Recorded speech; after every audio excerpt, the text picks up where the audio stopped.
नमस्कार प्रिय अभ्यर्थियों एवं भविष्य के अधिकारियों।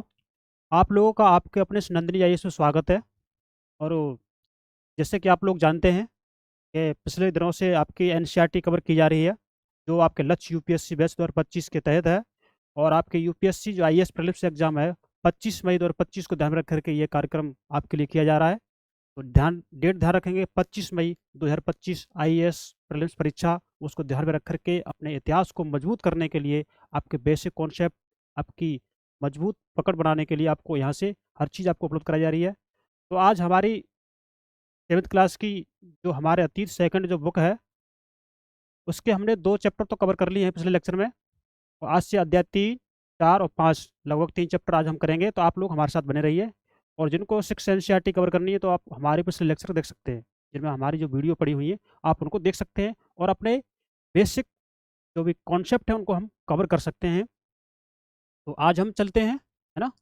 तो आपको ध्यान है कि हमने आपको बताया कि यहाँ से हर परीक्षा में, सभी परीक्षाओं में, यूपीएससी की सभी परीक्षाओं में, स्टेट पीसीएस की सभी परीक्षाओं में यहाँ से सीधे सीधे प्रश्न उठा लिए जाते हैं। और आप उनको आसानी से हल कर सकते हैं। और मुस्कुराते हुए आप एग्जाम में जा करके फुल कॉन्फिडेंस के साथ वहाँ पर अपने सवालों को हल करेंगे। तो आपका कीमती टाइम गंवाए बिना हम चलते हैं आज क्लास 7th के अध्याय 3 की तरफ। तो आज हम लगभग तीन तीन chapter, chapter 3, chapter 4, chapter 5 cover करेंगे। तो आप लोग हमारे साथ बने रहिए और अपने साथ पानी नहीं रखिए, है ना। तो चलते हैं हम। तो चैप्टर का नाम है अध्याय 3, है ना। अध्याय 3 चैप्टर का नाम है, और जिसका नाम है क्या, दिल्ली के सुल्तान। क्या नाम है? दिल्ली के सुल्तान। तो दिल्ली के सुल्तान में दिल्ली में कौन कौन सुल्तान रहे हैं, उनका क्या क्या कार्य पद्धति रही है, उनकी क्या स्थिति रही है ना। उनके लोगों के बीच कैसा व्यवहार रहा है, कौन कौन से धर्म उन्होंने अपनाए, है ना। किसको वो ज़्यादा वृत्ति देते थे, तो उनके बारे में यहाँ आपको बताया गया है ना। जिसमें बाबर, हुमायूं, अकबर, इनके बारे में ना। तो ये सुल्तान है, इनके बारे में पढ़ेंगे हम। तो इसको कवर करते हैं। तो चलते हैं हम।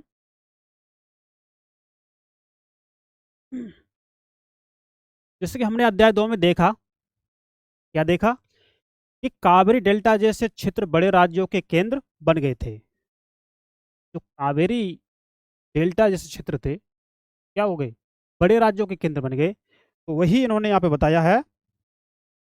क्या आपने गौर किया कि अध्याय 2 में ऐसे किसी राज्य का जिक्र नहीं है जिसकी राजधानी दिल्ली रही हो। आपने अध्याय 2 में क्या पढ़ा है कि दिल्ली किसी राज्य की राजधानी रही है? तो आप गौर करेंगे, यदि आपने पढ़ा है तो आपको पता होगा। इसकी वजह क्या रही है, कि इसकी वजह यह है कि दिल्ली महत्वपूर्ण शहर 12वीं शताब्दी में ही बना था। कब बना था? 12वीं शताब्दी में दिल्ली एक महत्वपूर्ण शहर बन गया था। तो 12वीं शताब्दी से पहले दिल्ली का जिक्र नहीं किया गया है, वो आपके एनसीईआरटी में आपको साफ साफ बता दिया गया है। तो तालिका 1 पर नजर डालिए। अभी हम तालिका 1 को देखेंगे और उनमें जो लिखी हुई बातें हैं उनको हम समझेंगे, पढ़ेंगे। पहले पहले तोमर राजपूतों के काल में, कौन से तोमर राजपूत काल में, जो हम जिसके संस्थापक अनंगपाल थे, उनके बारे में बताया गया है कि तोमर राजपूतों के काल में दिल्ली किस साम्राज्य की राजधानी बनी, है ना। तो 12वीं सदी के मध्य में तोमरों को अजमेर के चौहानों, इनको तोमरों को अजमेर के चौहानों, जिन्हें चाहमान नाम से भी जाना जाता है, ने परास्त किया। किनको परास्त किया? तोमरों को अजमेर के चौहानों ने परास्त किया। तो इसमें यह बताया गया है कि तोमरों और चौहानों के राज्यकाल में ही दिल्ली वाणिज्य का एक महत्वपूर्ण केंद्र बन गया। किन के समय में? तोमरों और चौहानों के राज्यकाल में ही दिल्ली एक वाणिज्य का महत्वपूर्ण केंद्र बन चुका था। इस शहर में महत्वपूर्ण केंद्र बन गया किसका? दिल्ली वाणिज्य का। कब? तोमरों और चौहानों के राज्यकाल में। एक महत्वपूर्ण बात है, आप इसको याद रखेंगे। यहाँ से सीधे सीधे प्रश्न पूछ लिया जाएगा आपसे। यदि आपने पढ़ा है तो आप बता देंगे इसको।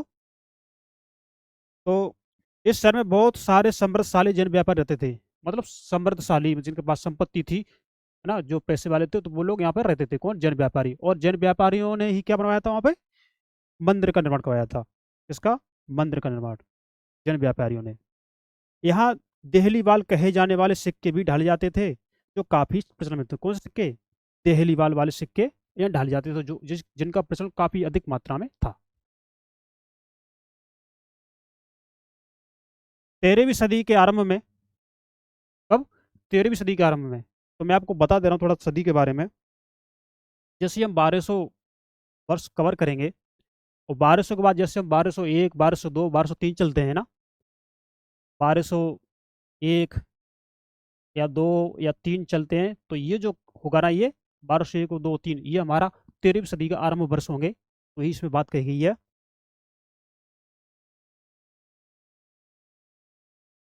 तो 13वीं सदी के आरंभ में दिल्ली सल्तनत की स्थापना हुई थी। कब हुई थी? 13वीं सदी के आरंभ में दिल्ली सल्तनत की स्थापना हुई थी, और इसके साथ दिल्ली एक ऐसी राजधानी में बदल गई जिसका नियंत्रण इस उपमहाद्वीप के बहुत बड़े क्षेत्र पर फैला था। किस पर? उपमहाद्वीप के बहुत बड़े क्षेत्रफल पर। उपमहाद्वीप के बहुत बड़े क्षेत्रफल पर इसका नियंत्रण फैला हुआ था। किसका? दिल्ली का। यानी कि दिल्ली जो राजधानी थी, उपमहाद्वीप के बहुत बड़े भूभाग क्षेत्र की राजधानी बन गई थी उस समय। वो बात इसमें कही गई है। ताल का एक पर फिर से नजर डालेंगे, अभी डालेंगे हम ताल का एक पर। और 5 वंशों की पहचान कीजिए जिनसे मिलकर दिल्ली की सल्तनत बनी थी। ये 5 वंशों के इनके नाम बताए गए हैं, उनको हम अभी पढ़ेंगे जिनसे दिल्ली सल्तनत बनी थी। जिस इलाके को हम आज दिल्ली के नाम से जानते हैं, वहाँ इन सुल्तानों ने अनेक नगर बसाए। क्या बसाए? इन सुल्तानों ने अनेक नगर बसाए थे, जिसे हम दिल्ली के नाम से आज जानते हैं, उसकी बात ये बता रहे हैं। मानचित्र को देखकर देहली ए कोहना या देहली ए कोहना, सीरी और जनापा को पहचानिए। ये मानचित्र है, इसमें देखेंगे। तो इस मानचित्र को हम देख लेते हैं।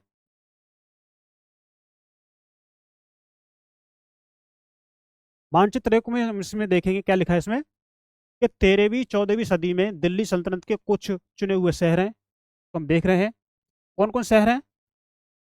तो देखेंगे, देखो ये जो नदी हमारी बह रही है, ये नदी है ना, ये जो नदी बह रही है, क्या है? ये यमुना नदी है। क्या है? ये यमुना नदी है। और इसी नदी के किनारे फिरोजाबाद और फिरोज शाह कोटला के नाम से बोलते हैं इसे, है ना, फिरोजाबाद, फिरोज शाह कोटला। और यमुना नदी का पुराना मार्ग ये दिखाया गया, डॉट डॉट में, ये डॉट डॉट में ये दिखाया गया है यमुना नदी का जो ये कौन सा मार्ग है, पुराना मार्ग था। नए मार्ग में ये है जो अभी दिखाया गया है। इसमें ये होश घास है। क्या है? हौज खास, ये दिखाया गया इसमें। चीरी ये दिखाई गई इसमें।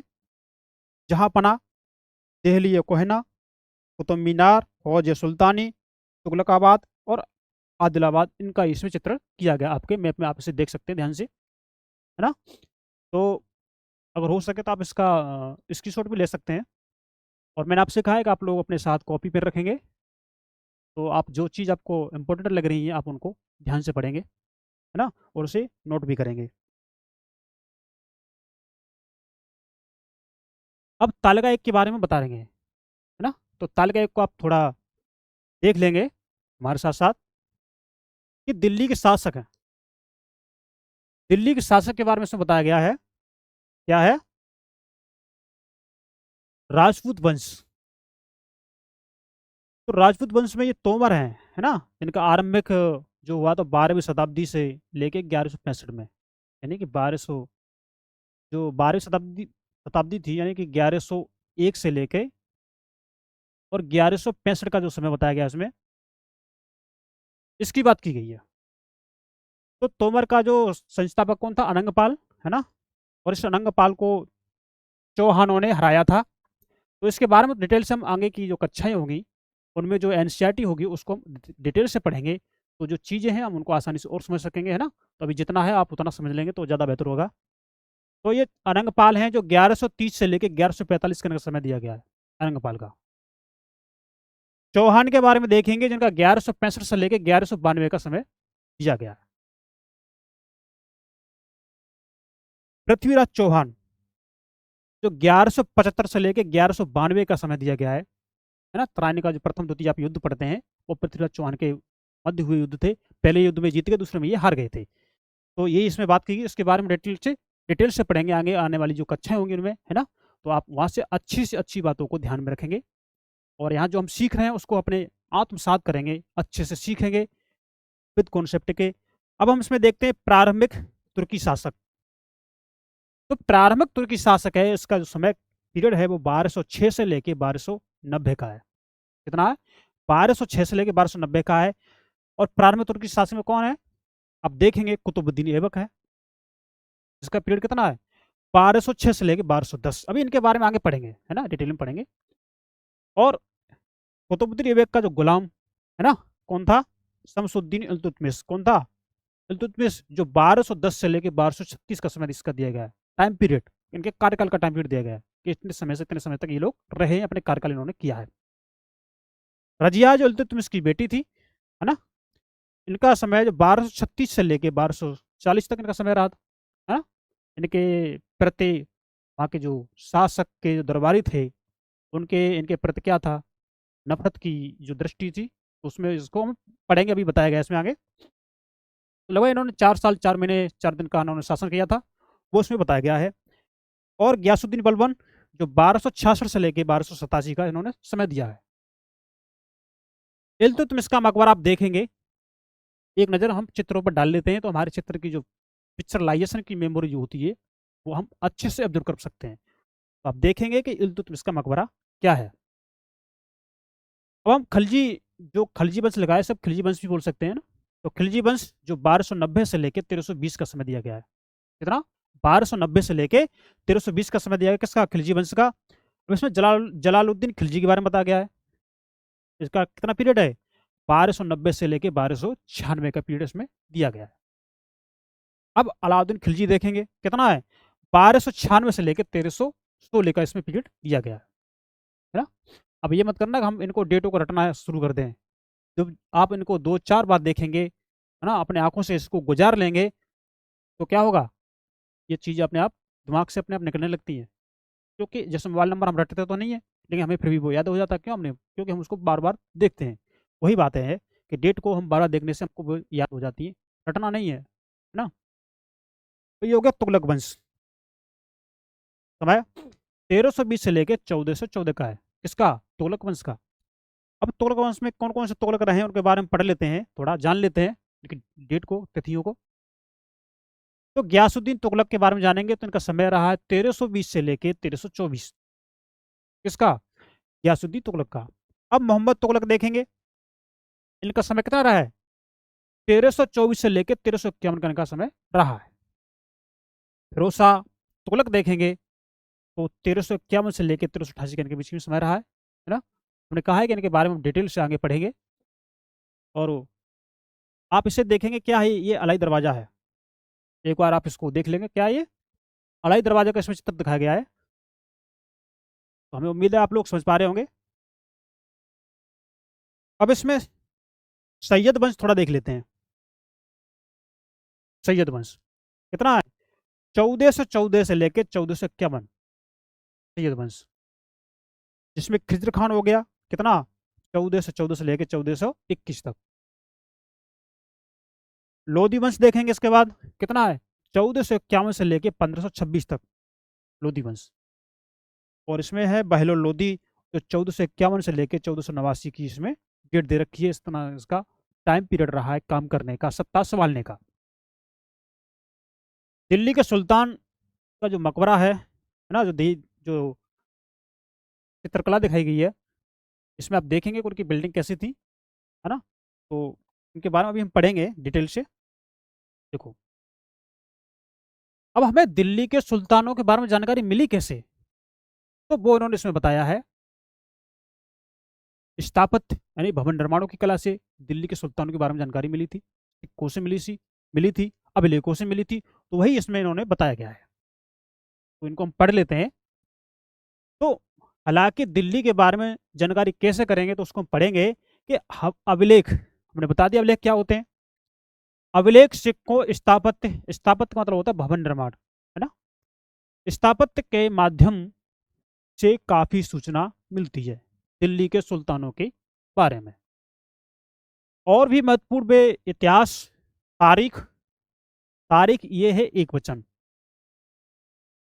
ये तारीख एक वचन, और तवारीख बोलते हैं बहुवचन है, जो सुल्तानों के शासन काल में प्रशासन की भाषा फारसी में लिखे गए हैं। अब उस समय देख लीजिए प्रशासन की भाषा कैसी थी? फारसी थी। यहाँ से क्वेश्चन सीधा सीधा बन सकता है। हमें इन चीज़ों पर ध्यान देना है। इसलिए तो हम कह रहे हैं कि आप लोग ध्यान से पढ़ेंगे, आप लोग हर चीज़ को समझेंगे। उसमें जो महत्वपूर्ण जो बातें हैं, जिनको मैं हाईलाइट करता जा रहा हूँ, उनको अपनी नज़र अड़ाए रखेंगे। और हो सके तो आप उनको नोट भी कर सकते हैं अपनी अपनी भाषा में, आप जैसा करना चाहे वैसे। क्योंकि उसको पढ़ेंगे आप, है ना। तो इस चित्र को एक बार आप देख लीजिए, क्योंकि उस समय जो अभिलेख वगैरह बनाए जाते थे या कोई पुस्तक निर्माण होता था, तो देखो इसमें क्या कर रहे हैं, ये कागज तैयार कर रहे हैं।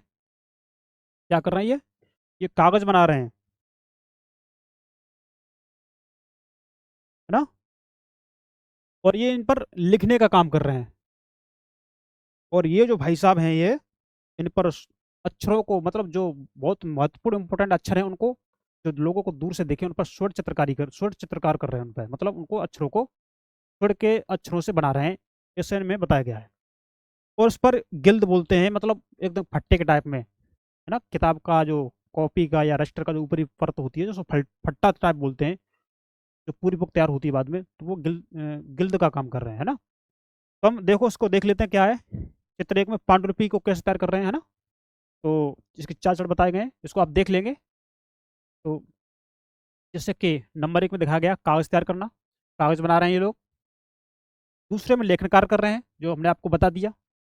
तीसरे में क्या है, महत्वपूर्ण शब्दों और अनुच्छेदों की ओर ध्यान आकर्षित करने के लिए सोने को पिघलाकर उसका प्रयोग करना, हमने आपको बता दिया अभी।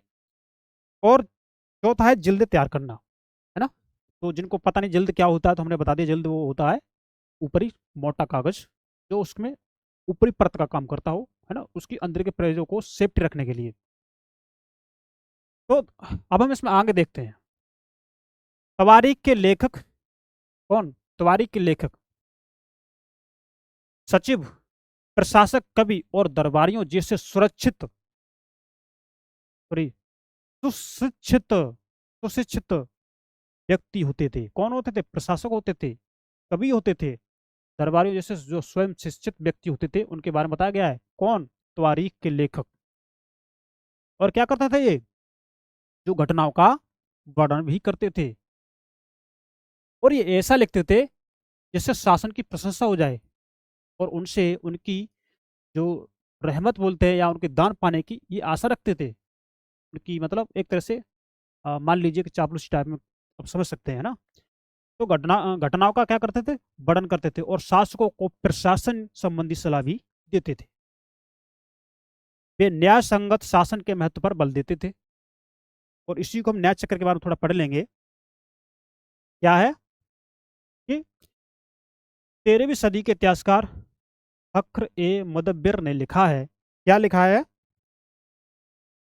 को देख लेंगे। फख्र ए मुदब्बिर जो इतिहासकार हैं, कब के, 13वीं सदी के इतिहासकार हैं। इन्होंने क्या लिखा है कि राजा का काम सैनिकों के बिना नहीं चल सकता। राजा का काम सैनिकों के बिना नहीं चल सकता। सैनिक वेतन के बिना नहीं जी सकते। भाई सैनिक को तो वेतन चाहिए। वेतन आता कहाँ से, किसानों से, है ना। तो वेतन आता है किसानों से, एक तरह की एकत्रित किए गए राजस्व से। मगर किसान भी राजस्व तभी चुका सकेंगे जब वे खुशहाल और प्रसन्न होंगे। तो क्या होगा, न्याय चक्र आपको सुधारना पड़ेगा। और आगे क्या किया गया है, ऐसा तभी हो सकता है जब राजा न्याय और ईमानदार प्रशासन को बढ़ावा दे। इसमें न्याय चक्र के बारे में आपकी एनसीईआरटी ने आपको बता दिया है।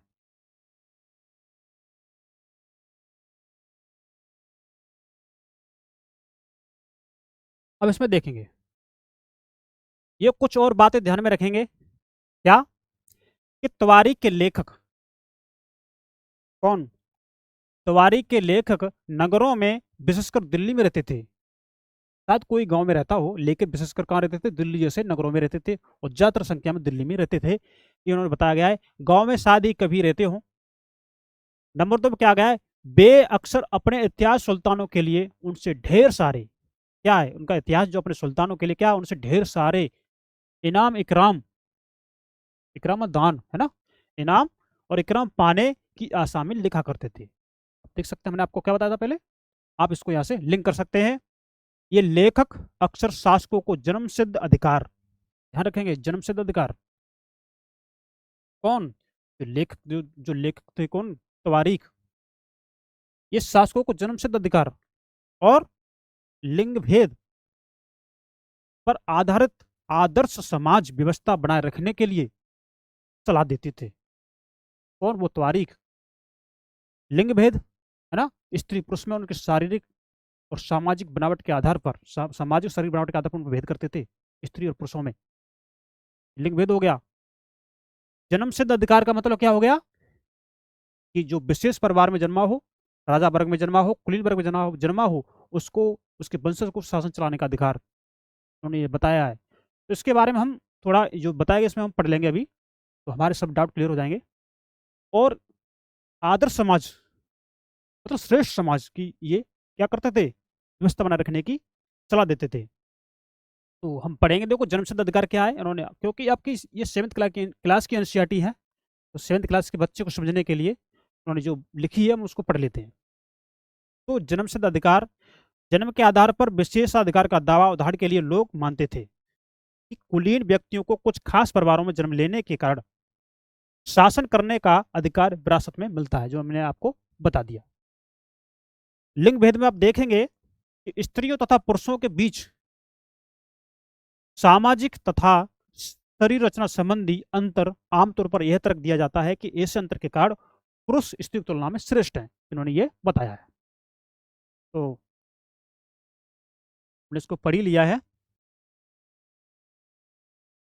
लेकिन क्या होता था, इनके विचारों से, जो तारीख जो लेखक थे, इनके विचारों से सभी लोग संतुष्ट नहीं थे। लिखा है उन्होंने कि उनको विचारों से सारे लोग सहमत नहीं होते थे। सन 1236 में सुल्तान इल्तुतमिश की बेटी, कौन, रजिया सुल्तान, जो कब कहाँ बैठी थी, सिंहासन पर बैठी थी, सिंहासन पर बैठी थी। तो वही इसमें कहा गया है कि सन 1236 में सुल्तान इल्तुतमिश की बेटी रजिया सिंहासन पर बैठी, सिंहासन पर बैठी। उस युग के इतिहासकार मिनहाज ए सिराज, कौन कौन से इतिहासकार, मिनहाज ए सिराज ने स्वीकार किया है कि वह अपने सभी भाइयों से अधिक योग्य और सक्षम थी। कौन, रजिया अपने सभी भाइयों से योग्य थी, सक्षम थी, लेकिन फिर भी उनसे लोग जलन मानते थे, क्योंकि वो स्त्री ये हमको आदेश देंगी क्या। वही है, स्वीकार किया है कि वह अपने सभी भाइयों से अधिक योग्य और सक्षम थी, लेकिन फिर भी वह एक रानी को शासक के रूप में मान्यता नहीं दे पा रहा था। देखेंगे, वो इतिहासकार की बात हो रही है, लेकिन फिर भी वो रानी को शासक के रूप में मान्यता नहीं दे पा रहा था, क्योंकि अपने सभी भाइयों में क्यों थी, योग्य थी, सक्षम थी। फिर भी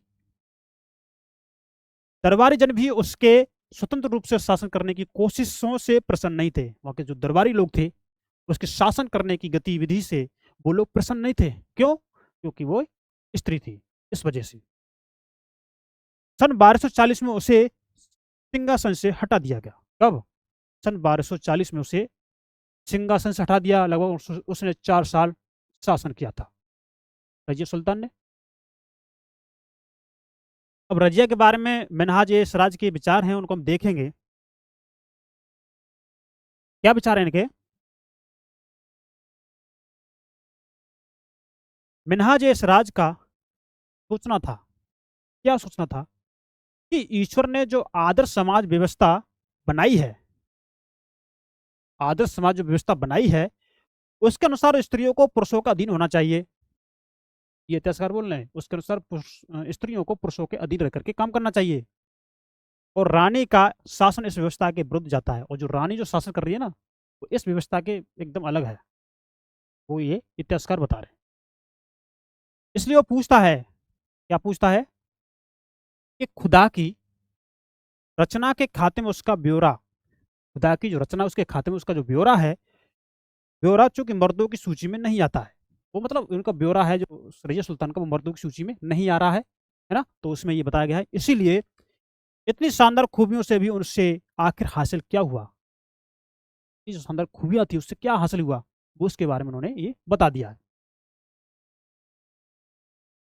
रजिया ने अपने अभिलेखों और सिक्कों पर अंकित करवाया कि वह सुल्तान इल्तुतमिश की बेटी थी। किसने करवाया, रजिया सुल्तान ने, है ना, अपने अभिलेखों पर सिक्कों पर किसका नाम करवाया, अपने पिताजी का नाम, क्या नाम था उनके पिताजी का, सुल्तान इल्तुतमिश।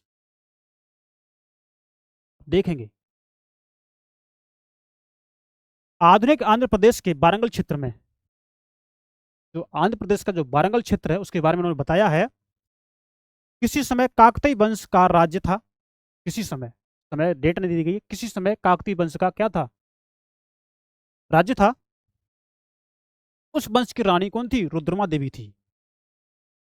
तो जो 1262 से लेके 1289 के व्यवहार से रजिया का व्यवहार बिल्कुल विपरीत था। क्या था इसके व्यवहार से? जो रजिया का व्यवहार था कैसा था? बिल्कुल विपरीत था। इन्होंने बता दिया। रुद्रमा देवी ने अपने अभिलेखों में अपना नाम पुरुषों जैसा लिखवा कर अपने पुरुष होने का भ्रम पैदा किया। पुरुष होने का भ्रम पैदा किया। देखेंगे आप लोग। तो वो उसने क्यों किया होगा, है ना? तो आप समझ सकते हैं क्यों किया होगा।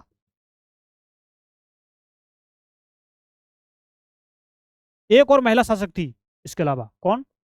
तो कश्मीर की रानी रिद्दा। कहाँ की थी ये? कश्मीर की थी। क्या नाम था इसका? रानी रिद्दा।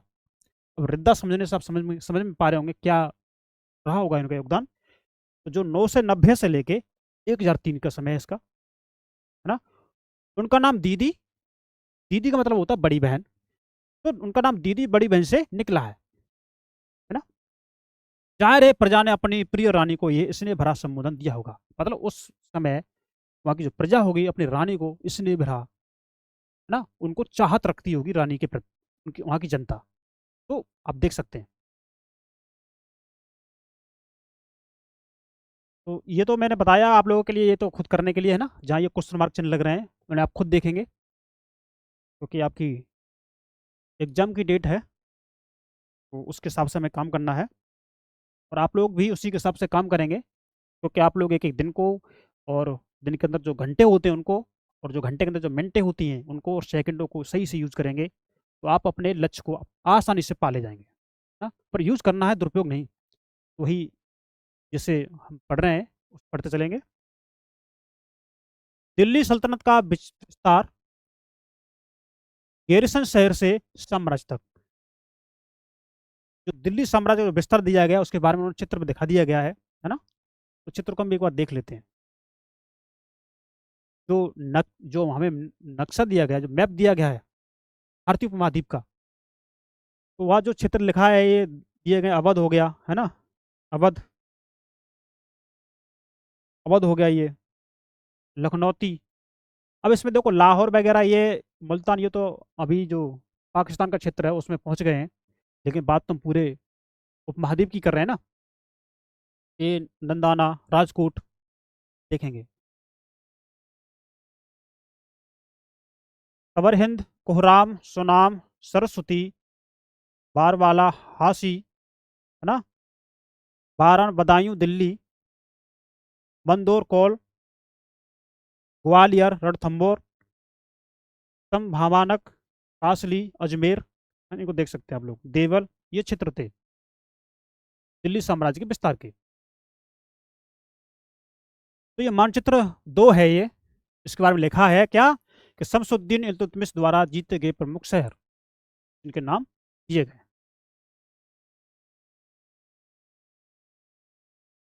13वीं शताब्दी के आरंभिक वर्षों में, कितना, 13वीं शताब्दी के आरंभिक वर्षों में दिल्ली के सुल्तानों का शासन गैरिसनों यानी रक्षक सैनिकों की टुकड़ियों, इन्होंने गैरिसनों का मतलब भी बता दिया है कि गैरिसनों किसको बोलते हैं। जो भी रक्षक सैनिक थे उनकी जो टुकड़ियां जहाँ रहती थी उनके बारे में उन्होंने बता दिया है।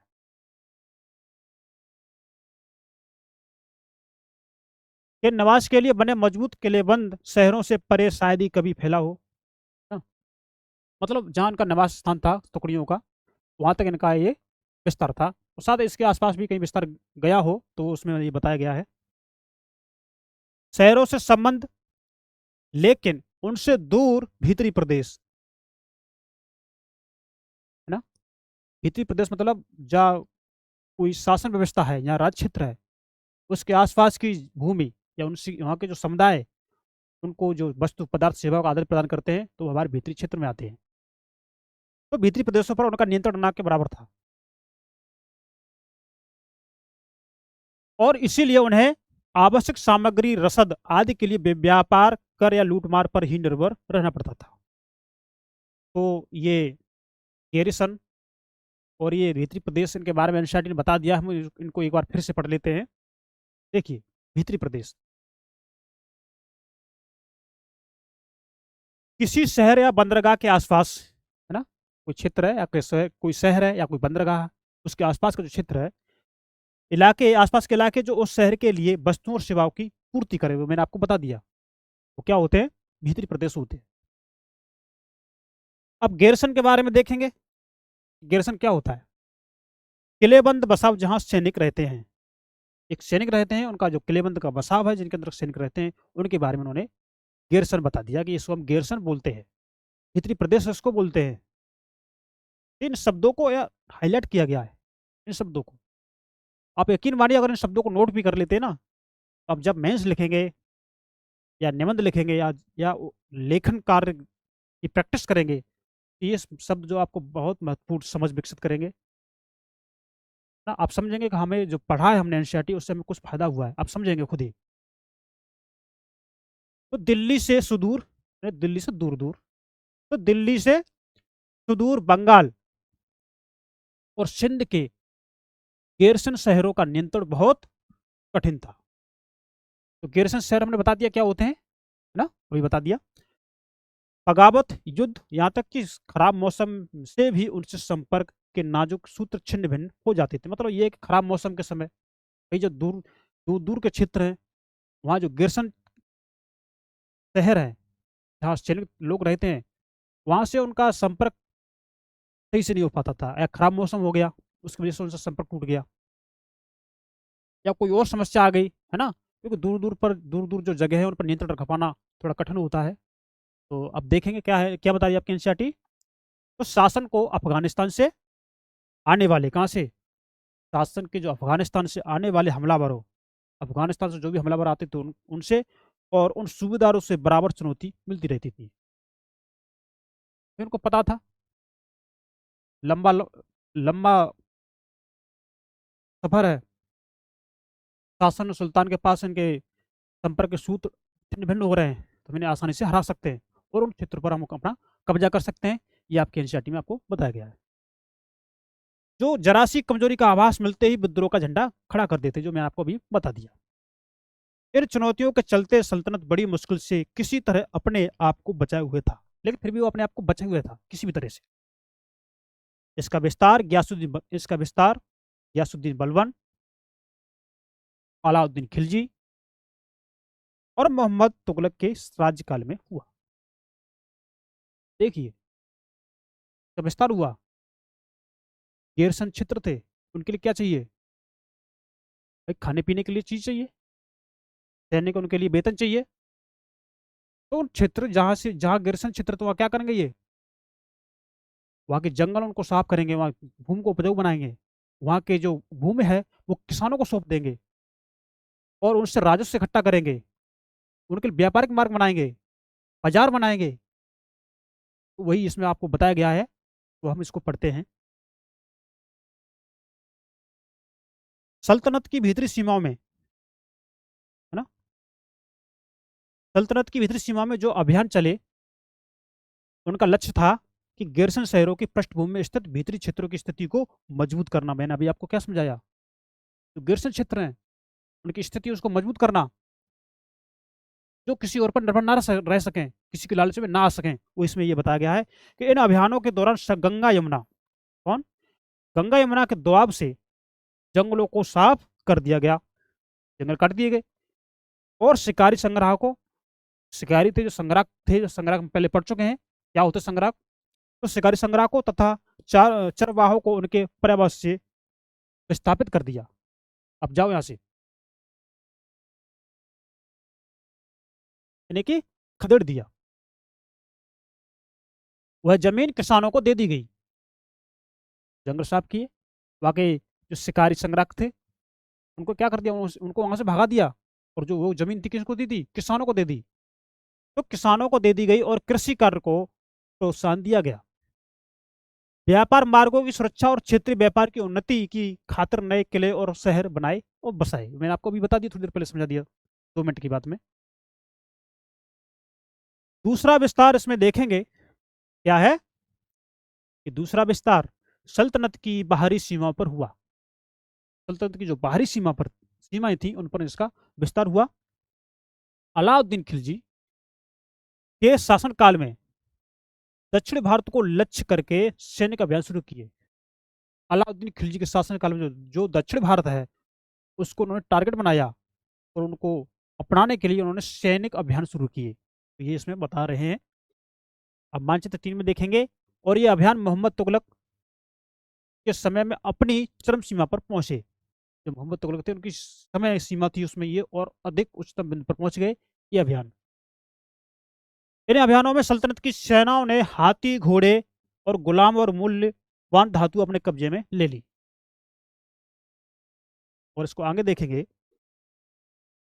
कि दिल्ली सल्तनत की सेनाओं की शुरुआत अपेक्षाकृत कमजोर थी, है ना। तो इनकी शुरुआत कैसी थी, कमजोर थी। लेकिन धीमे धीमे क्या होता अभी देखेंगे। मगर 150 वर्ष बाद मोहम्मद तुगलक के राज्यकाल के अंत तक इस उपमहाद्वीप का एक विशाल क्षेत्र इसके युद्ध अभियान के अंतर्गत आ चुका था। इसने शत्रुओं की सेनाओं को परास्त किया और शहरों पर कब्जा किया। बात 150 वर्षों के बाद ही। शुरू में इनकी व्यवस्था कैसी थी, कमजोर थी। लेकिन 150 वर्ष बाद ये आक्रमण करके, अभियान चला करके उनको अपने कब्जे में किया और क्या हुआ, शासन किया। वही उन्होंने बताया गया है। इसके सूबेदार, प्रशासक मुकदमों में फैसले सुनाते थे। सूबेदार प्रशासक मुकदमे थे, उन क्या करते थे, फैसला सुनाते थे। और साथ ही किसानों से कर वसूल करते थे। कौन, सूबेदार और प्रशासक। लेकिन इतने विशाल क्षेत्र पर इनका नियंत्रण किस सीमा तक और कितना प्रभावी था, ये थोड़ा क्वेश्चन मार्क चिन्ह है। इतने बड़े साम्राज्य की बात हो रही है ना, इतने बड़ा क्षेत्र की बात हो रही है। तो ये देखेंगे, इसको थोड़ा मैप को आप देख लें, एक नज़र थोड़ा देख लेंगे तो चीज़ें आपको आसान लगने लगेगी।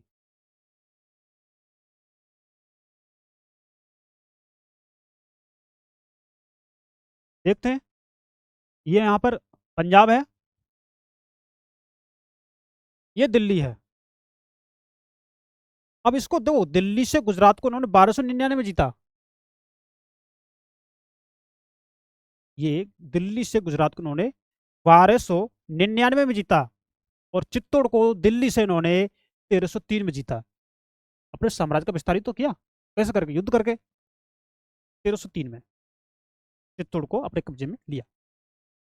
1301 में रणथंभौर को, और मांडू को 1305 में। और ये कड़ा है ना, कड़ा से और ये आपका देवगिरी है, ये 1296 में जीता था।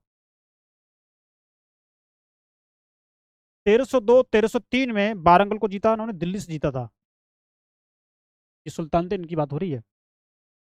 इसी तरह ये देवागिरी से इन्होंने यादव वंश जो लिखा है, यादव लिखा है, ये जो 1310 से लेकर 1311 द्वार समंतरम को जीता। और यहाँ से 1311 में तंजावुर को जीता। मदुरै पांडे ये, और 1311 में उन्होंने काकतीय को, जो ये वारंगल को जीता इन्होंने। तो उम्मीद है आप समझ पा रहे होंगे। अब इस चित्र 2 को थोड़ा देख लेते हैं। ये जो चित्र दिखाया गया आपको, एक बार इसको नजर में देख लीजिए, क्योंकि कुछ डाउट हमें चित्र देखने से ही क्लियर हो जाते हैं, ऐसा आपको पता है। ये चित्र 2 है। तो चित्र 2 के बारे में उन्होंने बताया, उसको हम पढ़ लेते हैं एक बार। ये 12वीं सदी के आखिरी दशक में, जो 12वीं सदी का जो आखिरी दशक था उसके बारे में उन्होंने बात की है कि 12वीं सदी के आखिरी दशक में बनी कुब्बत अल इस्लाम मस्जिद, कुब्बत अल इस्लाम मस्जिद तथा उसकी मीनारें, है ना, ये मीनारें दिखाई गई हैं। मीनारें, यह जामा मस्जिद दिल्ली के सुल्तानों द्वारा बनाए गए सबसे पहले शहर में स्थित है ना। जामा मस्जिद दिल्ली के सुल्तानों द्वारा बनाए गए ना, उसमें सबसे पहले दिखाई गई है। तो सबसे पहले शहर में स्थित है। इतिहास में इस शहर को देहली ए कोहिना यानी पुराना शहर कहा जाता है। और देखेंगे, इस मस्जिद का इल्तुतमिश और अलाउद्दीन खिलजी और विस्तार किया इन्होंने, है ना। तो मीनार 3 सुल्तानों कुतुबुद्दीन ऐबक, इल्तुतमिश और फिरोज शाह तुगलक द्वारा बनाई गई थी। तो ये चीज थोड़ा इंपॉर्टेंट लग रही है ना, ये इतनी बात इंपॉर्टेंट तो सब कुछ ही है इसमें। और बात इंपॉर्टेंट है, लेकिन ये पूछा जा सकता है आपकी एग्जाम में यहाँ से, सीधा रख देगा उठा के। यदि आपने पढ़ा है तो आप इसे सही कर देंगे, यदि आपने नहीं पढ़ा तो आप इसे गलत कर देंगे, इसलिए आप हर चीज़ पे ध्यान देंगे।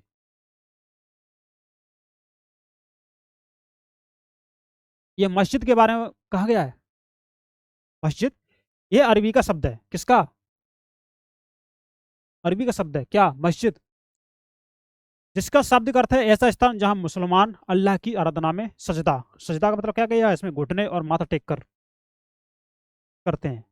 इसकी अल्लाह की आराधना करते हैं कैसे? सजदा की अवस्था में घुटने और माथा टेक करके। जामा मस्जिद, ये क्या है? जामा मस्जिद या मस्जिद ए जामी के नाम से कहा गया जाता है इसको, वह मस्जिद होती है जहां अनेक मुसलमान एकत्रित होकर के साथ साथ नमाज पढ़ते हैं। इसको देखो, आपके एनसीईआरटी में हर टर्म को समझाया गया है, कठिन शब्द भी दे दिया, उसका अर्थ भी उन्होंने साथ में दे दिया। इसका मतलब ये होता है, क्या करते हैं, साथ साथ नमाज पढ़ते हैं। नमाज की रस्म के लिए सारे नमाजियों में से सबसे अधिक सम्मान्य और विद्वान पुरुष को इमाम यानी नेता, इमाम किसे बोलते हैं, नेता को, के रूप में चुना जाता है। आप आगे देखेंगे कि इमाम शुक्रवार की नमाज के दौरान धर्मोपदेश, धर्मोपदेश क्या बोलते हैं, खुतबा भी देता है। कौन? इमाम। कौन? नेता। क्या देता है? धर्मोपदेश देता है। धर्म क्या है? धर्म धर्म धातु से बना है, जिसका अर्थ होता है नैतिकता। नैतिकता को धारण करना ही धर्म है। क्या होती है नैतिकता? अच्छे विचार, सहिष्णुता, ईमानदारी, अपने को महान दूसरे को बड़ा बताना, ये नैतिकता नहीं है? वही इसमें बताया गया है, धर्मोपदेश ये दिया जाता है। मतलब किसी भी धर्म की आलोचना नहीं करनी है, सभी धर्म बराबर हैं और सभी धर्म अच्छे हैं, ये उन्होंने इसमें बताया गया है। नमाज के दौरान मुसलमान मक्का की तरफ मुंह करके खड़े होते हैं। मक्का ने पश्चिम की दिशा में नमाज के दौरान ये मुसलमान खड़े होते हैं। तो भारत में मक्का पश्चिम की ओर पड़ता है, पश्चिम दिशा में मक्का भारत में पड़ता है, ये उन्होंने बताया है। मक्का की ओर की दिशा को किबला कहा जाता है। क्या कहा जाता है? किबला। तो चित्र 3 को थोड़ा देखेंगे, क्या है कि बेगमपुरी मस्जिद, यह मोहम्मद तुगलक के राज्यकाल में दिल्ली में उसकी नई राजधानी जहांपना, क्या जहांपना, जो विश्व की स्थली है, ये जहांपना की मुख्य मस्जिद के तौर पर बनाई गई थी। मानचित्र 1 में जहांपना को ढूंढेंगे, थोड़ा इसको देख लेंगे, फिर आगे चलते हैं।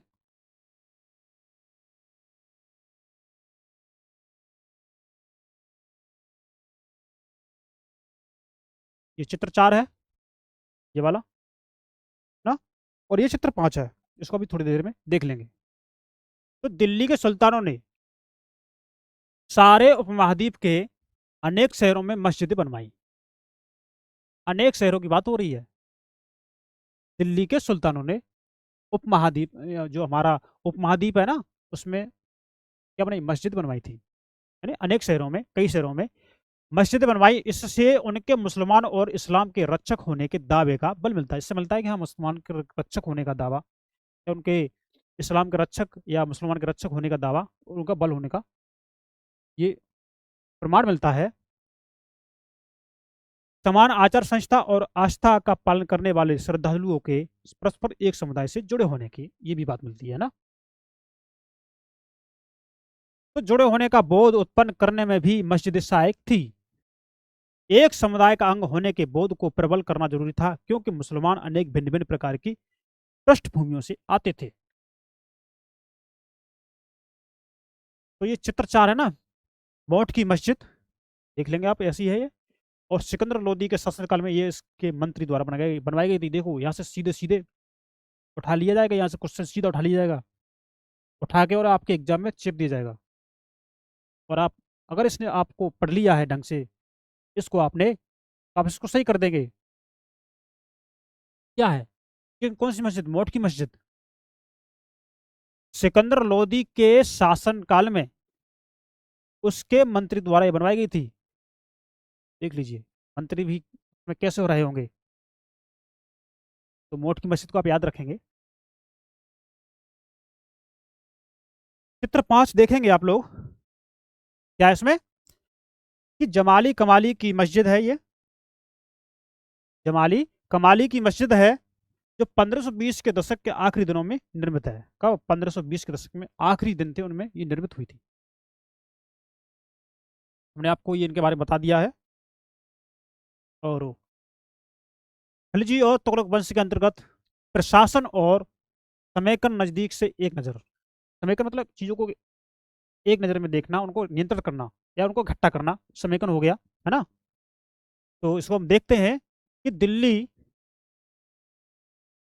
सल्तनत जैसे विशाल साम्राज्य के समेकन के लिए विश्वसनीय सूबेदारों प्रशासकों की जरूरत थी। दिल्ली जो साम्राज्य था विशाल था, उसकी देखरेख करने के लिए विश्वसनीय प्रशासक चाहिए, सूबेदार चाहिए। तो उन्होंने इसमें बताया है आपको कि दिल्ली के आरंभिक सुल्तान विशेषकर इल्तुतमिश सामंतों जमींदारों के स्थान पर अपने विशेष गुलामों को सूबेदार नियुक्त करना अधिक पसंद करते थे। किनके स्थान पर? सामंतों और जमींदारों के स्थान पर अपने गुलामों को इन पदों पर नियुक्त करना अधिक उचित समझते थे। क्यों समझते थे, हम आगे पढ़ेंगे। सामंत बता दिया मैंने आपको, है ना। एक राजा के अधीन जो छोटे छोटे क्षेत्र होते हैं उन पर जो शासन करता है सामंत होता है ना। वो जो राजा को कर देता है, उपहार देता है, और उनको सेंट साता भी देता है जरूरत पड़ने पर। तो हमने सामंत आपको बता दिया पहले भी, आज भी हमने आपको बता दिया। जमींदार मतलब जमीन का मालिक, है ना।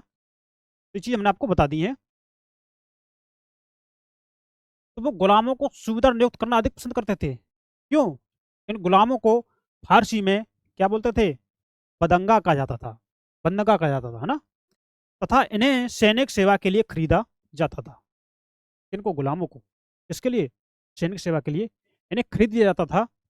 उन्हें राज्य के कुछ बहुत ही महत्वपूर्ण राजनीतिक पदों पर काम करने के लिए बड़ी सावधानी से प्रशिक्षित किया जाता था।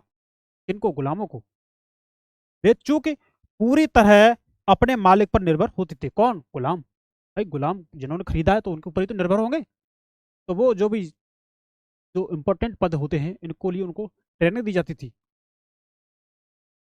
क्योंकि वे पूरी तरह अपने मालिक पर निर्भर होते थे। इसीलिए सुल्तान भी विश्वास करके उन पर निर्भर हो सकते थे। जब वो मालिक पर निर्भर है तो सुल्तान भी उन पर भी विश्वास कर लेते थे। तो ये बात इसमें गुलामों के प्रति बताई गई है। और इसको हम आगे और पढ़ेंगे कि बेटों से बढ़कर गुलाम, इसको पढ़ लेंगे क्यों बेटों से बढ़कर गुलाम को माना गया है।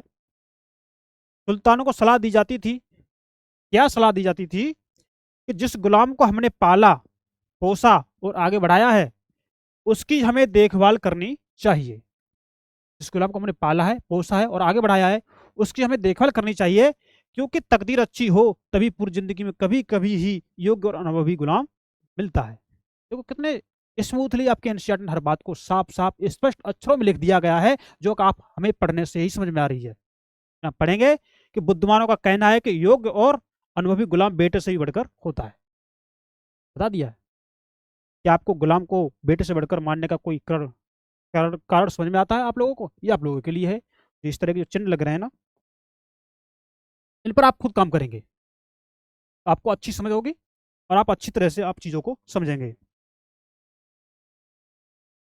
खलजी तथा तुगलक शासक बंदगा का इस्तेमाल करते रहे, गुलामों का इस्तेमाल करते थे। कौन? खिलजी तथा तुगलक शासक ना, बंदगा का इस्तेमाल करते रहे और साथ ही अपने पर आश्रित निम्न वर्ग के लोगों को भी ऊंचे राजनीतिक पदों पर बैठाते रहे। तो उनके ऊपर जो आश्रित हैं, है ना, कौन?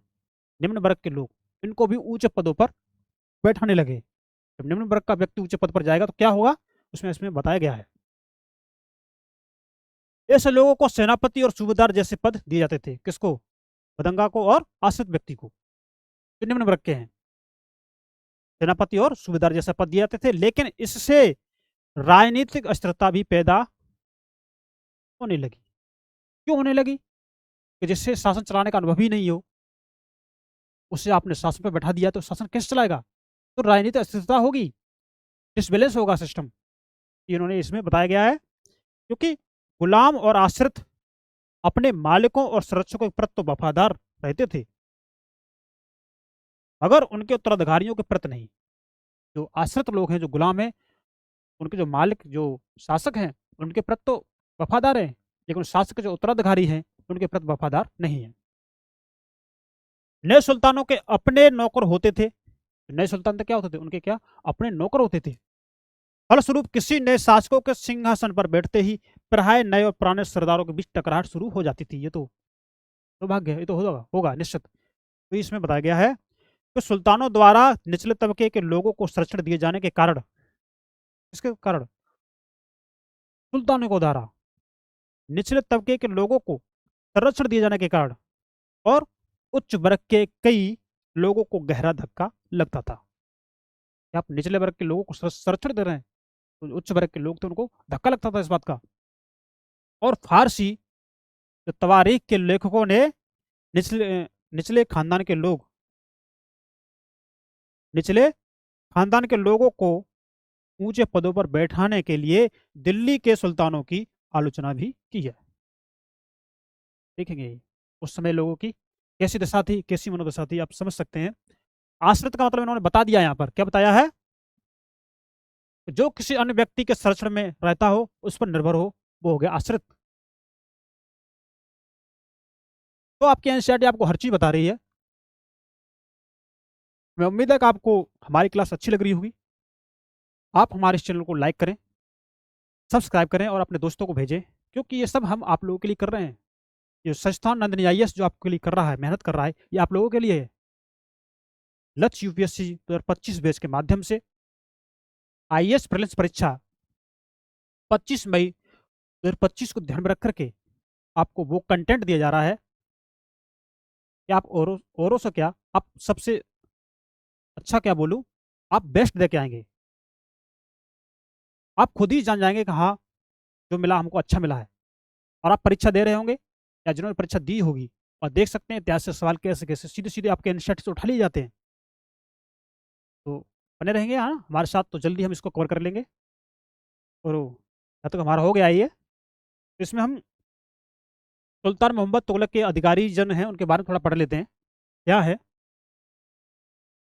तो सुल्तान मोहम्मद तुगलक के अधिकारी जन कौन कौन अधिकारी लोग थे, उनके बारे में बताया गया है कि सुल्तान मोहम्मद तुगलक ने अजीज खुमार नामक कलाल, जो अजीर खुमार नामक जो कलाल बोलते हैं, क्या है ये शराब बनाने और बेचने वाला व्यक्ति होता था, उसको नाम दिया गया है। क्या नाम दिया गया है, अजीज अजीज खुमार नामक कलाल, शराब बनाने और बेचने वाला। किसने कहा, किसने किया था ये, मोहम्मद बिन तुगलक ने, मोहम्मद तुगलक ने किया था ये। फिरोज हज्जाम नामक नाई, नाई है ना, मनका तब्बाक नामक बावर्ची, लड्ढा तथा शीरा नामक मालियों को ऊंचे प्रशासनिक पदों पर बैठाया, उनको अधिकारी बनाया। किसने, मोहम्मद बिन तुगलक ने, मोहम्मद तुगलक ने। 14वीं शताब्दी के मध्य के इतिहासकार, जो 14वीं शताब्दी के जो मध्य के इतिहासकार है कौन, जियाउद्दीन बर्नी, ने इस बात की चर्चा किया, क्या किया, कि इन नियुक्तियों का उल्लेख सुल्तान के राजनीतिक विवेक के नाश, इसके सुल्तान के जो राजनीतिक जो विवेक है ना, विवेक के नाश और शासन करने की अक्षमता के उदाहरणों के रूप में किया गया है। इनको शासन करना आता नहीं है और आपने इनको ऊंचे ऊंचे पदों पर बैठा दिया है, ये इनको इसमें आपके एनसीईआरटी आपको बताया गया है। पहले वाले सुल्तानों की ही तरह खिलजी तथा खिलजी और तुगलक शासकों ने भी सेना नायकों को भिन्न भिन्न आकार के इलाकों के सूबेदारों के रूप में नियुक्त किया। किनको, सेना नायकों के, जो सेना नायक हैं उनको जो अलग अलग आकार के क्षेत्र हैं उनके सूबेदार नियुक्त किया, है ना, किन्होंने, खिलजी ने और तुगलक ने। ये इलाके एकता कहलाते थे, देख लीजिए क्या कहलाते थे, एकता। जो सेनानायक की जो विभिन्न विभिन्न आकार के इलाके हैं, क्षेत्र हैं, उनके जो सूबेदार बना दिए गए, तो उनको क्या बोलते, एकता कहलाते थे। और इन्हें संभालने वाले अधिकारी इक्तादार या मुक्ति कहे जाते थे। तो ये देख रेख करने वाले जो अधिकारी थे, है ना, तो क्या थे, ये इक्तादार या मुक्ति कहे जाते थे। मुक्ति का फर्ज था, क्या फर्ज था मुक्ति का, कि सैनिक अभियानों का नेतृत्व करना। ये मुक्ति का काम था या इक्तदार का काम था। तो मुक्ति या इक्तदार ये दोनों एक ही बात है, तो हम इसमें कंफ्यूज नहीं होंगे हम, क्योंकि आगे हम मुक्ति शब्द को बार बार पढ़ेंगे। तो मुक्ति का मतलब हो गया इक्तदार, और इक्तदार आप पढ़ चुके हैं अभी। और अपने हितों में कानून और व्यवस्था बनाए रखना, अपनी सैनिक सेवाओं के बदले वेतन के रूप में मुक्ति अपने इलाकों से राजस्व की वसूली किया करते थे। कौन? मुक्ति। उनका इलाका था, वहां से वो अपना रेवेन्यू शिफ्ट करते थे, वो रेवेन्यू वसूलते थे। राजस्व के रूप में मिली रकम से ही, जो राजस्व के रूप में जो उनको रकम मिलती थी उससे ही क्या करते थे, वे अपने सैनिकों को भी तनख्वाह देते थे। कौन? मुक्ति लोग। मुक्ति लोगों पर काबू रखने का सबसे प्रभावी तरीका यह था कि उनका पद वंश परंपरा से ना चले, है ना, वंश परंपरा से ना चले, और उन्हें कोई भी एकता थोड़े थोड़े समय के लिए ही मिले, कोई भी क्षेत्र उनको थोड़े थोड़े समय के लिए दिया जाए, और उनका जो पद है वो वंशानुगत ना करके बिना वंशानुगत किया जाए। मतलब वंशानुगत पद नहीं रखना चाहिए, तभी आप एकता लोगों पर नियंत्रण कर सकते हैं।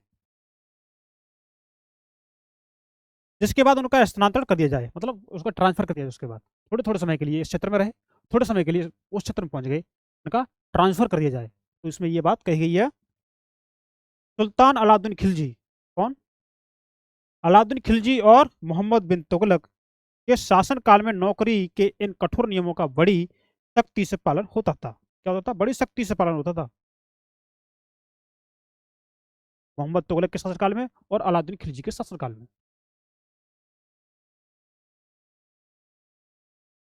मुक्ति लोगों द्वारा एकत्रित किए गए राजस्व की रकम का हिसाब लेने के लिए राज्य द्वारा लेखा अधिकारी नियुक्त किए जाते थे।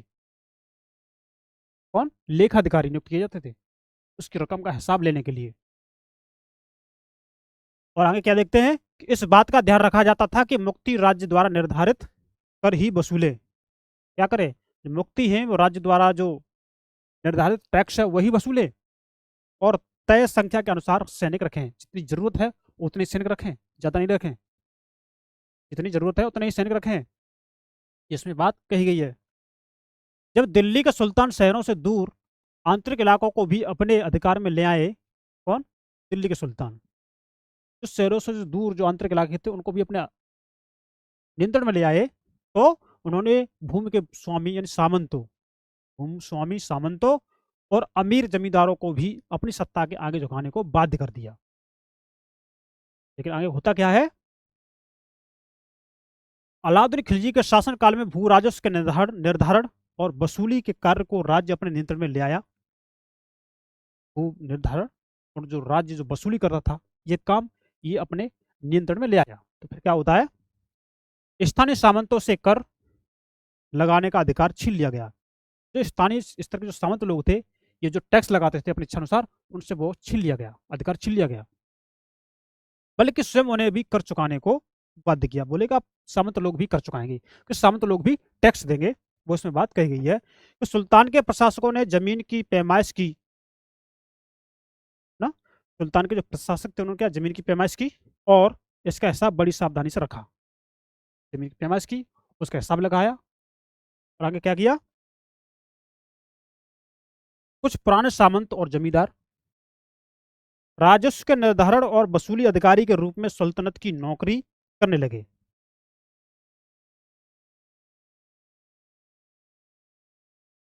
उस समय तीन तरह के कर थे। कौन से? कृषि पर, जिसे खराज बोलते हैं, कृषि पर जिससे क्या बोलते, खराज कहा जाता था, और जिस जो किसान की उपज का लगभग 50%, यार बहुत ज्यादा हो गया, 50% ले लिया जाता था टैक्स। क्या बोलते थे? खराज। कितना? 50%।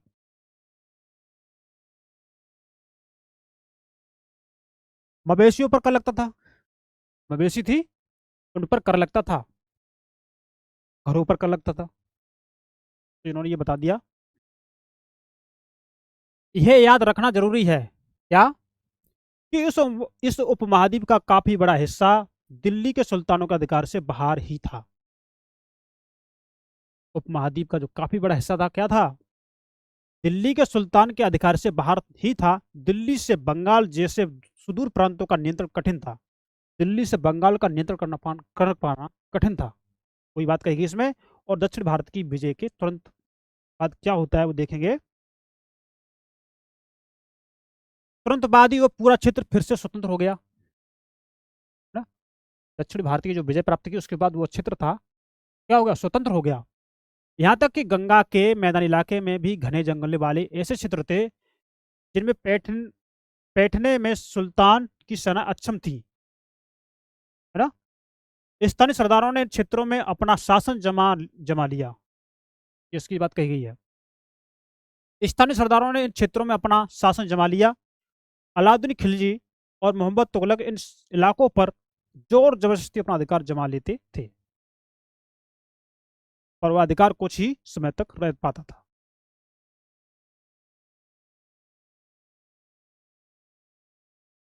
सरदार और उनकी किलेबंदी में इनको थोड़ा पढ़ लेते हैं। क्या है कि अफ्रीकी देश मोरक्को से 14वीं सदी में भारत आए यात्री कौन, इब्न बतूता।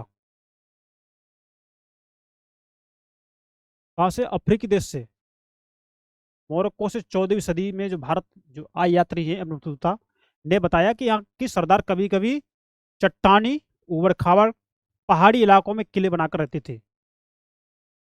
जो इस तरह की जगह बताई गई, उबड़ खाबड़ हो गई, पहाड़ी इलाका हो गया, यहाँ पर ये क्या करते थे, किले बनाकर रहते थे। और कभी कभी बांस के झुरमुटों में रहते थे। ये भारत में बांस पोला नहीं होता है, यह बहुत बड़ा होता है। इसके अलग अलग हिस्से आपस में इस तरह गुथे होते हैं कि उन पर आग का भी असर नहीं होता है, और वे कुल मिलाकर बहुत ही मजबूत होते हैं। कैसे होते हैं, मजबूत होते हैं। किसकी बात की जा रही है, ये भारतीय बांसों की बात की जा रही है। सरदार इन जंगलों में रहते हैं जो इनके लिए किले की प्राचीर का काम देते हैं। इस दीवार के घेरे में ही उनके मवेशी, कौन, मवेशी फसल रहते हैं। अंदर ही पानी भी उपलब्ध रहता है, अर्थात क्या है कि वहां एकत्रित हुआ वर्षा का जल, इसलिए उन्हें प्रबल बलशाली सेनाओं के बिना हराया नहीं जा सकता। प्रबल और प्रभावशाली बलशाली सेना होनी चाहिए इनको हराने के लिए। इन्होंने बात कही गई है कि प्रबल बलशाली सेना के बिना इनको हराया नहीं जा सकता। यह सेना जंगल में घुसकर खास तौर से तैयार किए गए औजारों से बांसों को काट डालती है। क्या करती है, सेना जंगल में घुस करके खास तौर पर जो तैयार किए गए जो औजार हैं उनसे बांसों को काट डालती है। तो सरदारों की रक्षा व्यवस्था का वर्णन कीजिए, ये आपके लिए है, आपको बताया गया है।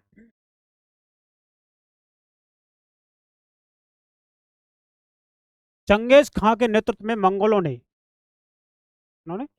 मंगोलों ने 1219 में उत्तर पूर्वी ईरान में ट्रांस ऑक्सियाना यानी आधुनिक उज्बेकिस्तान बोलते हैं, किसको, ट्रांस ऑक्सियाना को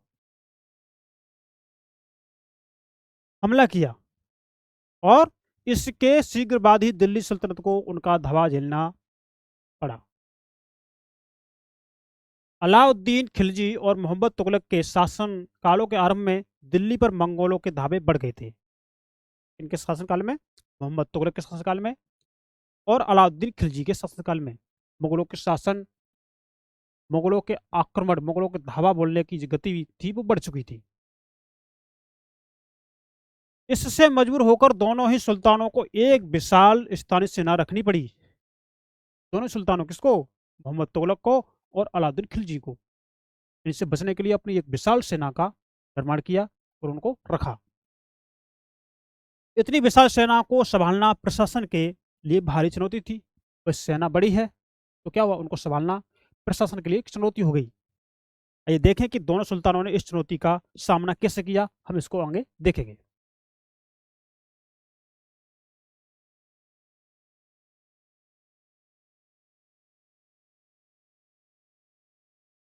ये है हमारे अलाउद्दीन खिलजी और ये है मोहम्मद बिन तुगलक, हमारे यानी आप लोगों के, है ना।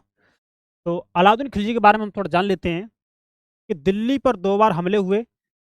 कब कब हुए थे, 1299 1300 के आसपास हुआ पहला हमला, और दूसरा 1302 से लेकर 1303 में। इनका सामना करने के लिए अलाउद्दीन खिलजी ने एक विशाल स्थायी सेना खड़ी की। इसने, अलाउद्दीन खिलजी ने। अब थोड़ा मोहम्मद तुगलक को देख लेते हैं। मोहम्मद तुगलक के शासन के प्रारंभिक वर्षों में, जब मोहम्मद तुगलक के शासन था उसके प्रारंभिक वर्षों की बात की जा रही है, तो इनके प्रारंभिक वर्षों में सल्तनत पर हमला हुआ और मंगोल सेना परास्त हो गई। मोहम्मद तुगलक को अपनी सेना की शक्ति और अपने संसाधनों पर इतना विश्वास था कि उसने ट्रांसआक्सियाना पर आक्रमण की योजना बना ली। एक स्थायी सेना तैयार करना उसका आक्रामक कदम था। कैसा था? आक्रामक कदम था, एक स्थायी सेना को तैयार करना, उन्होंने आपको बता दिया। अब अलाउद्दीन खिलजी को देखते हैं, उन्होंने क्या किया आगे चल आगे, है ना। अलाउद्दीन खिलजी ने अपने सैनिकों के लिए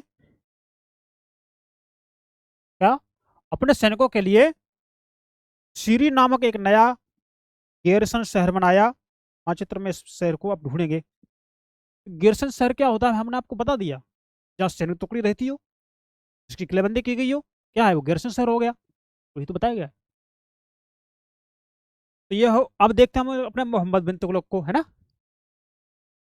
नया गेरसन शहर बनाने के स्थान पर दिल्ली के 4 शहरों में से इन्होंने गेरसन शहर नहीं बनाया, नया नहीं बनाया, तो इन्होंने क्या किया कि दिल्ली के 4 शहरों में सबसे पुराने शहर क्या, दिल्ली ए कोहना, दिल्ली ए कोहना को निवासियों से खाली करवा कर वहां सैनिक छावनी बना दी गई। वहां के जो निवासी थे, पुराना शहर जो दिल्ली ए कोहना, वहां निवासी थे, वहां के लोगों को हटा करके वहां उन्होंने सेना बसा दी, सैनिक की छावनी बना दी। पुराने शहर के निवासियों को दक्षिण में बनी नई राजधानी दौलताबाद भेज दिया दौलताबाद। इन्होंने मोहम्मद बिन तुगलक ने।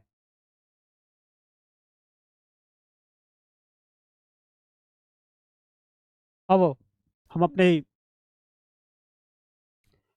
अलाउद्दीन खिलजी के बारे में देखते हैं कि सैनिकों के पेट भरने की समस्या को गंगा यमुना के बीच की भूमि से कर के रूप में खेती की पैदावार इकट्ठी करके हल किया गया। मतलब सेना का जो पेट भरने की समस्या थी उनको वहां से सॉल्व किया। किसानों की पैदावार का 50% हिस्सा कर के तौर पर तय कर दिया गया था। इस सैनिकों का पेट भी तो भरना है, जो गैर से शहर बने वहां पर जो सैनिक लोग रह रहे हैं, खाने के लिए तो कुछ चाहिए उसके लिए। और मोहम्मद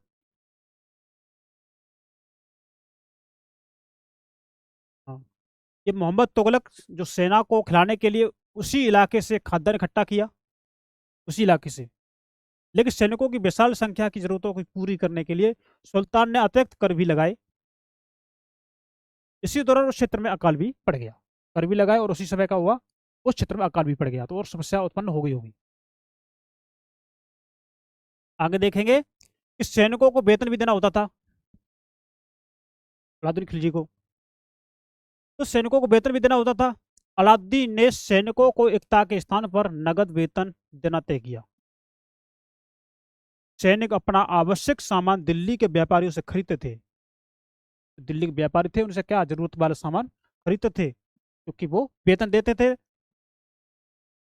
ये आशंका थी कि व्यापारी अपनी चीजों की कीमतें बढ़ा देंगे। मतलब सुल्तान उनको पैसे दे रहे हैं, वेतन दे रहे हैं, वेतन से वो अपना सामान व्यापारियों से खरीद रहे हैं, दिल्ली के व्यापारियों से। तो सुल्तान को आशंका थी कि ऐसा ना हो कि व्यापारी उनकी सामान की कीमत मतलब उनका रेट बढ़ा दें, तो चीज़ों की कीमत बढ़ा देंगे। इसे रोकने के लिए अलाउद्दीन ने दिल्ली में चीज़ों की कीमतों पर नियंत्रण लागू कर दिया।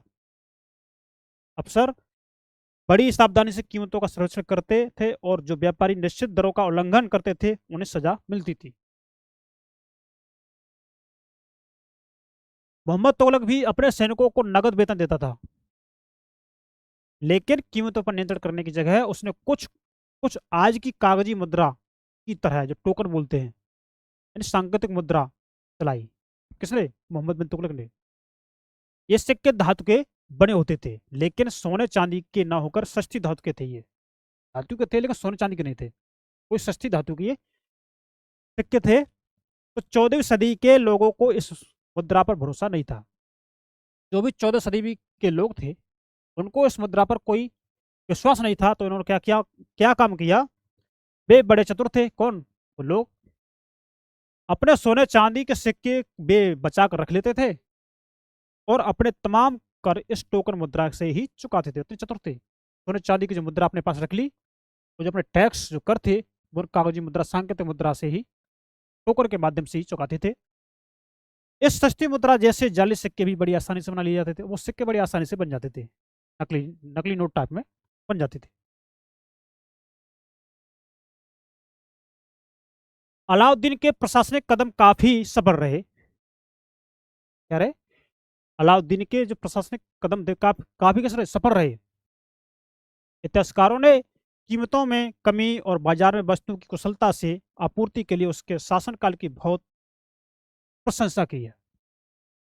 मंगोल आक्रमणों के खतरे का भी उसने सफलतापूर्वक सामना किया, अलाउद्दीन खिलजी ने। मोहम्मद तुगलक ने क्या हुआ कि मोहम्मद तुगलक द्वारा उठाए गए प्रशासनिक कदम बेहतर असफल रहे। कैसे रहे? बेहतर असफल रहे। मोहम्मद बिन तुगलक के कदम किस असफल रहे थे?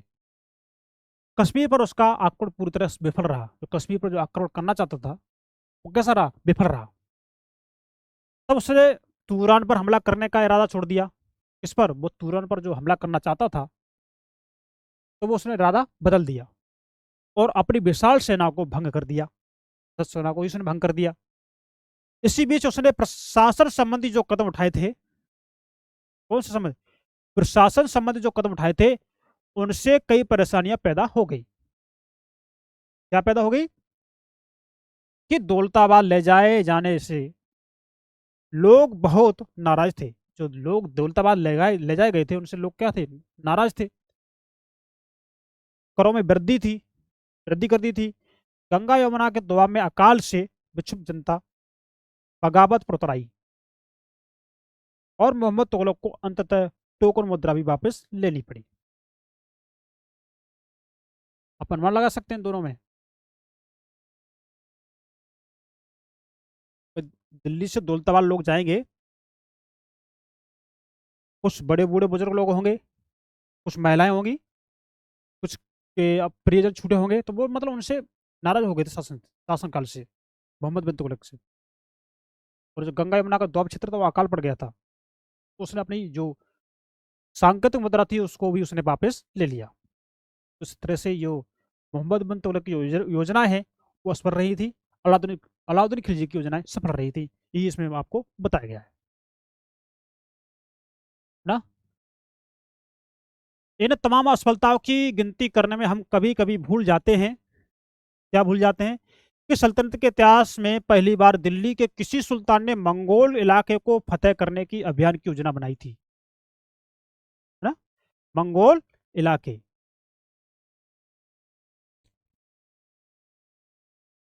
सुल्तान ने मंगोल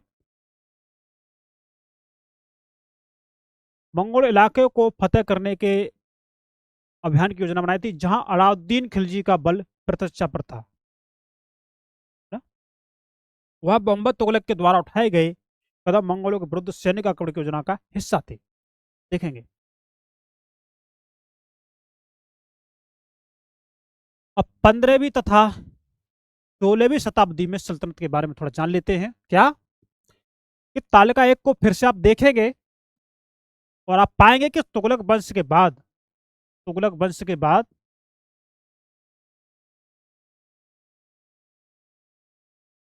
वंश के बाद 1526 तक दिल्ली तथा आगरा पर सैयद तथा लोधी वंशों का राज्य रहा। किसका? सैयद तथा लोधी वंशों का राज्य रहा। कब तक? तुगलक वंश के बाद 1526 तक। तब तक जौनपुर, बंगाल, मालवा, गुजरात, राजस्थान तथा पूरे दक्षिण भारत में, है ना, पूरे दक्षिण भारत में स्वतंत्र शासक उठ खड़े हुए थे। 1526 तक की समय की बात की गई है। ये हमारा दक्षिण भारत है ना। और ये पूरा दक्षिण भारत हो गया, राजस्थान हो गया, गुजरात हो गया, मालवा, बंगाल, जौनपुर, इनके स्वतंत्र शासक उठ खड़े हुए थे ना? उनकी राजधानियां समृद्ध थी, है ना, धनी थी, संपन्न, मतलब उनके पास संसाधन थे और राज्य फल फूल रहे थे। जब समृद्ध हैं, संपन्न हैं, तो राज्य फल फूल रहे, तो क्या होंगे? वो स्वतंत्र ही तो होंगे अपने। इसी काल में अफगान तथा राजपूतों जैसे नए शासक समूह भी उभरे। कौन? अफगान तथा राजपूत जैसे जो नए शासक थे, इनके समूह भी उभर कर आ गए। इस काल में स्थापित राज्यों में से कुछ छोटे तो थे पर शक्तिशाली थे। इस राज्य में जो छोटे राज्य थे, स्तंभ राज्य थे, वे छोटे तो थे लेकिन वो शक्तिशाली थे, है ना? और उनका शासन बहुत ही कुशल तथा सुव्यवस्थित तरीके से चल रहा था। देखेंगे शेरशाह सूर जो 1540 से लेकर 1545 के बारे में इन्होंने बताया गया है। क्या कि शेरशाह सूर ने बिहार में अपने चाचा के एक छोटे से इलाके के प्रबंधक के रूप में काम शुरू किया था। अपने ये चाचा का एक छोटा सा जो इलाका था ना, छोटा सा क्षेत्र इलाका, उसका प्रबंधन करना शुरू किया था। लेकिन आगे चलकर उसने इतनी उन्नति की कि वो कि मुगल सम्राट हुमायूं, कौन? मुगल सम्राट हुमायूं जो 1530, 1545, 1555, 1560 इसके 2 बार दिया गया है ना, तो इतना समय है तक को चुनौती दी। किसने? शेरशाह सूरी ने अपने चाचा के एक छोटे क्षेत्र का प्रबंधन किया था। इतनी उसने उन्नति की कि उसने मुगल सम्राट हुमायूं को क्या दी? चुनौती दी थी। और क्या किया? उसे परास्त कर दिया। शेर शाह ने दिल्ली पर अधिकार करके स्वयं अपना राजवंश स्थापित किया। किसने? शेर शाह ने दिल्ली पर अधिकार कर लिया, है ना? अधिकार करके स्वयं अपना राजवंश स्थापित कर लिया। हालांकि सूरी वंश ने केवल 15 वर्ष, कितना? 1540 से लेकर 1555 तक केवल 15 वर्ष शासन किया था। लेकिन इसके प्रशासन ने अलाउद्दीन खिलजी वाले कई तरीकों को अपनाकर उन्हें और भी सुस्त बना दिया। इसको अलाउद्दीन खिलजी वाले जो तरीके हैं, इनको इसने अपनाया था।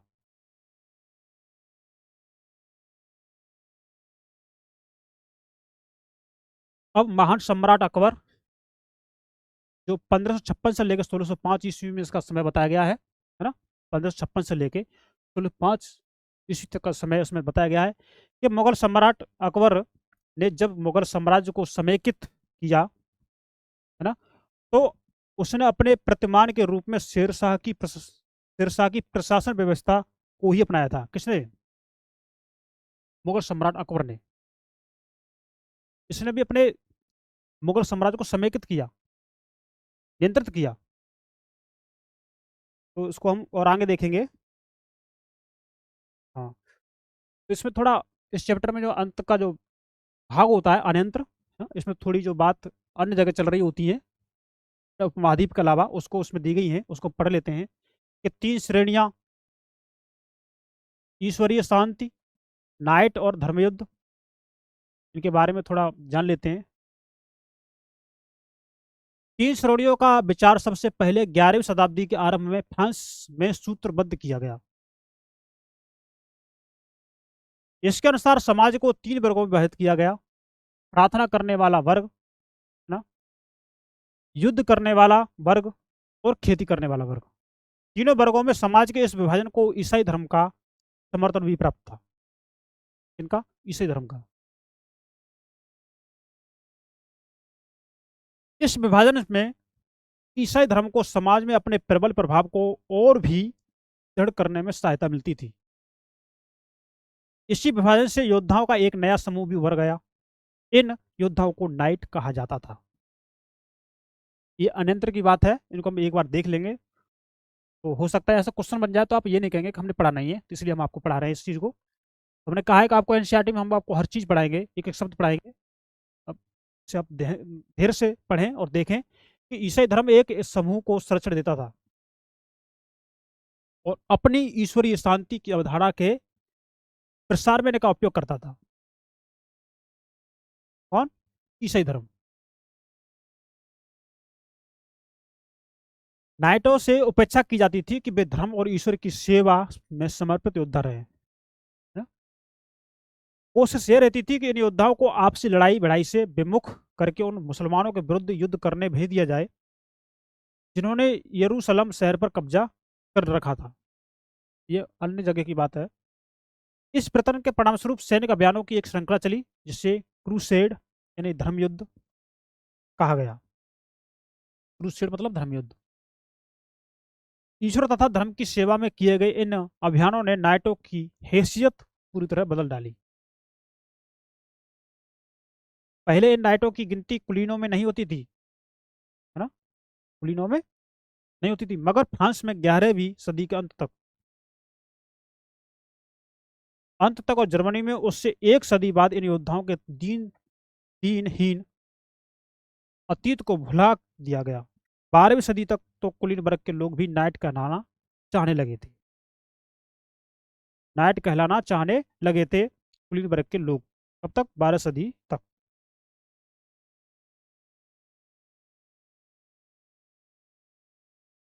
तो ये आपका जो अध्याय 3 है ये फिनिश हो चुका है, और इसमें थोड़ा हम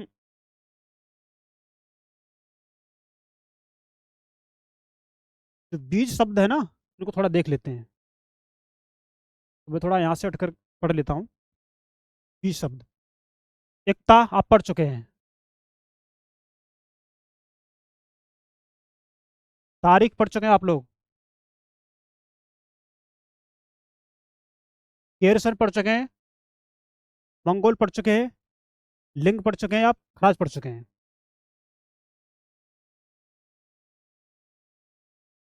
तो आप लोगों ने चीज़ों को पढ़ लिया है ना।